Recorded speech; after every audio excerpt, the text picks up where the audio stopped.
Doctor BR Ambedkar Konaseema జిల్లా రామచంద్రాపురంలో ఎన్నికల ప్రచారం ప్రారంభమైంది. వైఎస్ఆర్సీపీ అభ్యర్థి సూర్యప్రకాష్ ఇప్పటికే జోరుగా తన ప్రచారం కొనసాగిస్తున్నారు. ఈ నేపథ్యంలో అసలు రామచంద్రాపురం గ్రామంలో పరిస్థితి ఏంటి? ఒకవైపు విశ్వసనీయతకు మారిపోయిన పిల్లి సుభాష్ చంద్రబోస్ గారు తనయుడు ఎన్నో సంవత్సరాల నుంచి మీ నియోజకవర్గంలో చిరపరిస్తూ ఆయన బరిలో ఉన్నారు. జగన్మోహన్ రెడ్డి గారు ఆయనకు టికెట్ ఇవ్వడం జరిగింది. ఈరోజు రామచంద్రపురం నియోజకవర్గం చూసుకున్నట్టయితే బోస్ గారి గురించి తెలియని వాళ్ళు అంటూ ఉండరు. రాష్ట్రమే కాకుండా ప్రపంచం అంతా తెలిసిన నాయకుడు బోస్ గారు. విశ్వసనీయతకి విధేయతకి పెట్టింది పేరు బోస్ గారు. అలాంటి లక్షణాలు పులుకుపుచ్చుకు ఉన్న వ్యక్తి సూర్యప్రకాష్ గారు. రామచంద్రపురం నియోజకవర్గ ప్రజలందరూ కూడా స్థానికేతర నాయకుడిని ఎప్పుడూ కోరుకోలేదు. ఈయన కావాలి, మాకు సూర్యప్రకాష్ గారిని మేము నగ్గించుకుంటామని తీసుకొచ్చాం. తెలుగుదేశం పార్టీ చూస్తే అలా లేదు. ఎన్నికలు ఎప్పుడు వస్తున్నాయో, నాయకులు ఎవరు వస్తున్నారని కూడా తెలియకుండా రెడ్డి సుబ్రహ్మణ్యం గారిని బీసీ ఆయన, రెడ్డి సుబ్రహ్మణ్యం బీసీ సామాజిక వర్గం సెట్టుబల్లి చెందిన ఆయన టికెట్ ఇస్తానని 4 సంవత్సరాలు ఇక్కడ వాడుకుని అన్ని రకాల ఆర్థికంగాను శారీరకంగాను అన్ని విధాలు ఆయన వాడుకుని టికెట్ ఇస్తానని మోసం చేశారు. అంటే తెలుగుదేశం పార్టీ చూస్తున్నట్టయితే ఒక డబ్బుకే ప్రాధాన్యత ఇస్తున్నారు తప్పించి స్థానికేతర నాయకులు అతని క్యారెక్టర్ ఇవన్నీ గుణం గట్టని చూస్తూ లేదు. ఎందుకంటే దీన్ని బట్టి అందరికీ అర్థమైంది ఏంటంటే డబ్బు ఉంటే ఏదైనా చేయొచ్చు అనుకునే తెలుగుదేశం కార్యకర్తలు నాయకుల పనితీరు అర్థమైపోతుంది ఇక్కడ. అందులో స్పష్టంగా అర్థమైపోతుంది. ఎందుకంటే ఎక్కడి నుంచో తీసుకొచ్చారు నాయకులను. ఇప్పుడు అతను ఎవరో తెలియదు, అతను మాకు తెలియదు అని చాలామంది అంటున్నారు. సూర్యప్రకాష్ గారిని చూసుకున్నట్టయితే, బోస్ గారి గురించి సూర్యప్రకాష్ గారి గురించి చూసుకున్నట్టయితే విశ్వసనీయతకి మారిపోయారు. ఇక్కడ ఇప్పుడు పిలిస్తే పలికే నాయకులు ఇద్దరు. సార్, మాది రామచంద్రపురం నియోజకవర్గంలో జగన్మోహన్ రెడ్డి గారు వైఎస్ఆర్సీపీ పార్టీ అభ్యర్థిగా పిల్లి సూర్యప్రకాష్ గారిని నియమించడం జరిగింది. మంచి వ్యక్తి. ఆయన తండ్రి పిల్లి సుభాష్ చంద్రబోస్ గారు మంచికి మానవత్వానికి మారుపేరినటువంటి బోస్ గారు తనయుడు. అదే లక్షణాలతో ఉన్నటువంటి వ్యక్తి మన సూర్యప్రకాష్ గారు. ఈ సూర్యప్రకాష్ గారి మీద క్యాండిడేట్ని తెలుగుదేశం పార్టీ నెలికి ఎక్కడ దొరక్క, సూర్యప్రకాష్ గారికి సాటి అయిన మనిషి ఎక్కడ దొరక్క అమలాపురం వెళ్ళిపోయి లోకల్ నుంచి డబ్బున్న వాడిని తీసుకొచ్చిన దుస్థితి తెలుగుదేశం పార్టీకి ఏర్పడింది. ఇక్కడ ఏంటంటే ఇక్కడ లోకల్గా ఏ కష్టం వచ్చినా నేను ఉన్నానంటూ 2 సంవత్సరాల నుంచి కూడా సూర్యప్రకాష్ గారు మా మధ్యనే ఉంటూ పార్టీని బలోపేతం చేసి అనేక సంక్షేమ కార్యక్రమాల్లో పాల్గొనడం జరిగింది. ఇక్కడ విజయం వైఎస్ఆర్సీపీది తథ్యం. జై జగన్. మీరు చెప్పండి. ఆయన ఒక ప్రధానమైన విషయం చెప్తున్నారు. ఇక్కడ రెడ్డి సుబ్రహ్మణ్యం అనే వ్యక్తిని ఇక్కడ టీడీపీ ఇన్ఛార్జ్ కింద నియమించి 2-3 సంవత్సరాలు ఉన్నా సరే చివరికి టికెట్ ఇవ్వకుండా పంపించడం జరిగింది.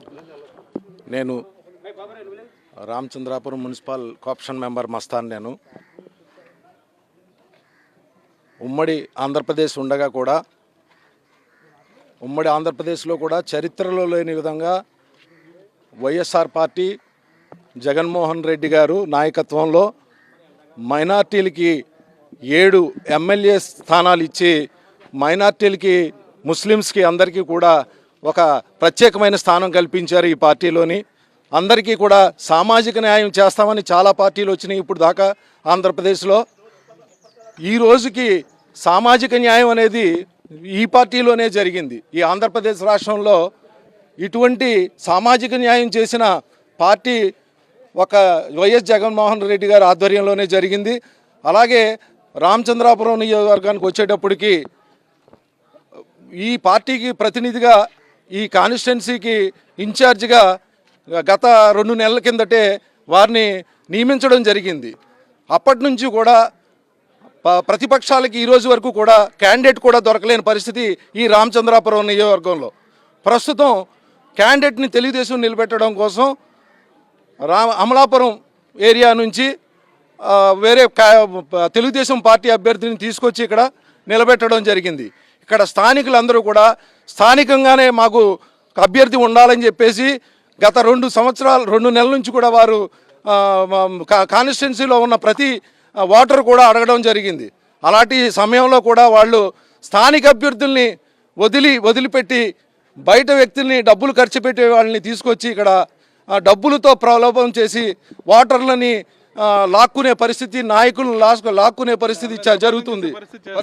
నియోజకవర్గంలో చూసుకుంటే అన్ని వర్గాల వారు కూడా ఎందుకు కట్టుబడవలసి వచ్చిందంటే, ఇక్కడ చంద్రబాబు నాయుడు గారు నిలబెట్టిన అభ్యర్థులను చూసుకుంటే గత 3 సంవత్సరాల నుంచి రెడ్డి సుబ్రహ్మణ్యం గారు చాలా వాళ్ళ ఓర్పుతో ఈ నియోజకవర్గంలో తిరిగినప్పుడు ఆయనని కాదని ఆ డబ్బు ఆయన ఖర్చు పెట్టలేడనే ఆలోచనతో ఈ అమలాపురం నుంచి సుభాష్ గారిని ఆయన వ్యక్తిని డబ్బు ఖర్చు పెడతాను, ఎంత డబ్బు అయినా నేను ఖర్చు పెట్టుకుని నేను నెగ్గగలుగుతానని ఆయన చెప్పడం వల్ల ఇక్కడ ఒక రౌడీల్ని కూడా ఇక్కడ దింపి ఈ రామచంద్రపురం నియోజకవర్గంలో అరాజకాలు సృష్టించడం కోసం ఇప్పటికే చాలా మట్టికి సృష్టించారు.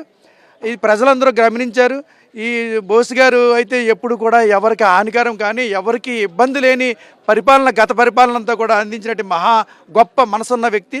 అలాగే తన తనయుడు ఎప్పుడు కూడా ఆయన పరిపాలన కాలం అంతట్లో కూడా ఏ రోజు కూడా మీడియా ముందుకి రావడం కానీ ఆ బిడ్డలో వచ్చిన ఈ ఆయన్ని ఏంటి మన సంపాదన లేదు లేకపోతే మనకి ఏంటి పరిస్థితి అని అడిగే పరిస్థితి కూడా లేకుండా ఆ బిడ్డలు పెరిగారు.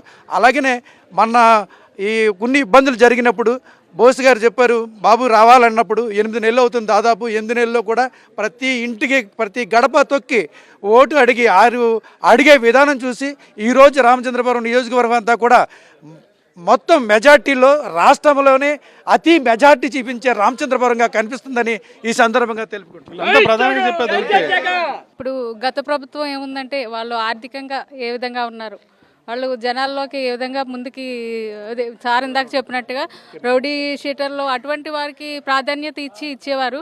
అటువంటి ప్రభుత్వం కాదు. ఇప్పుడు గౌరవ ముఖ్యమంత్రి వర్యులు జగన్మోహన్ రెడ్డి గారు ప్రజలలోకి వెళ్ళి ప్రజలకి అన్ని విధాలుగా సేవలు అందించగలిగే నాయకులు మాత్రమే ఆయన ముఖ్యంగా ఎన్నుకొని ఈరోజు ఇక్కడ పిల్లి సుభాష్ చంద్రబోస్ గారు తనయుడు సూర్యప్రకాష్ గారికి సీటు ఇవ్వడం మా అందరికీ రామచంద్రపురం నియోజకవర్గ ప్రజలందరూ కూడా ఎంతో సంతోషంగా ఉన్నారు. ఇప్పుడు 2వ వార్డు తిరుగుతూ ఉన్నాము కంప్లీట్గా. ఇప్పుడు ప్రజాదరణ చాలా పూర్వం గవర్నమెంట్లో ఎవరైనా పార్టీ నుంచి వస్తున్నారంటే తలుపులు వేసుకుని లోపలికి పారిపోయే పరిస్థితిలో ఉండేవారు. కానీ ఇప్పుడు అందరూ మంగళహారతులు ఇస్తూ దండలు పట్టుకుని ప్రతి గుమ్మంలోనూ వెళ్తూ ఉంటే ప్రతిరోజుకి జనాదరణ పెరుగుతూ వెనక వచ్చే వారికి కూడా ఎంతో సంతోషంగా ఎంతో ఆనందంగా ఈ పార్టీ ప్రచారానికి మేము అందరూ వెళ్ళగలుగుతున్నాము. సూర్యప్రకాష్ గారికి ఎంతో చక్కటి ఆదరణ ఉంది. బోస్ గారు ఎంతో నీతి నిబద్ధతకు ఆయన పెట్టింది పేరు. అటువంటి వారి తనయురు అదే బాటలో నడుస్తారని ప్రజలందరూ కూడా సూర్యప్రకాష్ గారిని ఎంతగానో ఆదరిస్తూ ఉన్నారు. సంక్షేమ పాలనే లక్ష్యంగా నడుస్తూ ఉన్న మన గౌరవ ముఖ్యమంత్రి వర్యులు జగన్మోహన్ రెడ్డి గారు సంక్షేమ పాలన ప్రతి ప్రజలలోని వాళ్ళ గుమ్మాల్లోకి వెళ్తూ ఉంటే వాళ్ళ ముఖాల్లో వాళ్ళ చిరునవ్వు, వారి ఆనందం, సంతోషం ఎంతో చక్కగా వ్యక్తం చేసి అందరినీ ఆదరిస్తూ ఉన్నారు. ఇక్కడ వీళ్ళంతా చెప్పేది ఒకటే, ఎవరైతే ఇక్కడ గతంలో కూడా పిల్లి సుభాష్ చంద్రబోస్ ఇక్కడ నాయకుడి కింద ఉన్నారు, ఆయన ఏ రకంగా అయితే ఈ నియోజకవర్గం ఆయన ఆదరించిందో ఖచ్చితంగా ఆయన తనయుని కూడా ఇదే నియోజకవర్గం ఆదరిస్తుంది, అత్యధిక మెజార్టీ గెలిపిస్తామని చెప్తున్నారు. మరోవైపు ఇదే నియోజకవర్గంలో బీసీ సెట్టిబల్ సామాజిక వర్గానికి టికెట్ ఇచ్చిన చంద్రబాబు రెడ్డి సుబ్రహ్మణ్యాన్ని పూర్తి స్థాయిలో మోసం చేశారు, ఆయన సర్వీసెస్ అన్ని వాడుకుని కూడా వదిలేశారని చెప్తున్నారు. అదేవిధంగా ఆర్థికంగా బలంగా ఉండి అక్రమాలు చేయగలిగే ఒక నాయకుడిని తమ మీద తీసుకొచ్చి రుద్దే ప్రయత్నం చేస్తున్నారని వీళ్ళంతా చెప్తున్నారు. ఎట్టి పరిస్థితుల్లో పిల్లి సూర్యప్రకాష్ను తమ అభ్యర్థిగా గెలిపించుకుని సీఎం వైఎస్ జగన్మోహన్ రెడ్డికి కానుకగా రామచంద్రపురం నియోజకవర్గాన్ని అందజేస్తామంటున్నారు. రామచంద్రపురం నుంచి వీడియోస్ హరీష్.